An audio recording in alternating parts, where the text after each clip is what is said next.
근데 무슨 말인지 이해가 안 됐었는데 이게 이축된 건축물이 있었던 토지라는 건 뭐냐면 건물이 있었는데 이축이 돼서 이미 나간 거예요. 그러니까 지금 현재가 빈 땅인 거예요.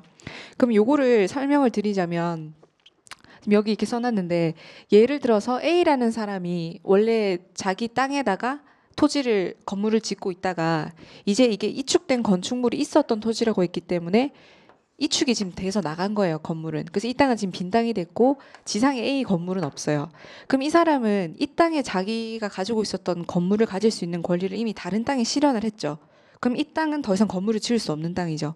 그래서 보통은 지목을 변경을 한대요. 저도 사실 이게 실무상에서 제가 본 적은 없어서 이게 원래 종전에 대였겠죠. 대였으니까 건물이 있었을 텐데 다른 땅에다 이축을 실행을 하면 이 땅에 대해서 내가 건물 지을 수 있는 권리는 더 이상 포기를 하는 거기 때문에 뭐 전이라든지 답이라든지 건축물이 있을 수 없는 지목으로 변경을 해야 된대요. 근데 이게 지목 변경을 하지 않고 여전히 대로 남아있는 토지들이 있대요. 그래서 이런 토지의 경우는 이게 이미 건물을 지을 수 없어서 지목이 바뀌었었어야 되는데 안 바뀌고 대로 남아있는 땅이기 때문에 지목이 되지만 할 수 없는 거예요. 토지하고 건물의 소유자가 같은 경우.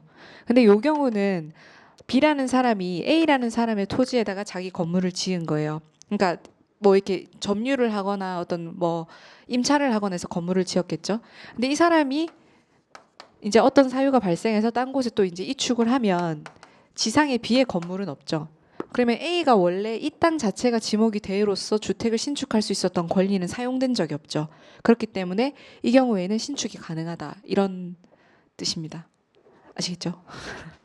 그래서 요거 잠깐 설명을 드리고 넘어가고 나머지는 쭉 넘어가고 그럼 651페이지에 우선 해제 대상 지역 안에 있는 토지 감정 평가 여기부터 볼게요.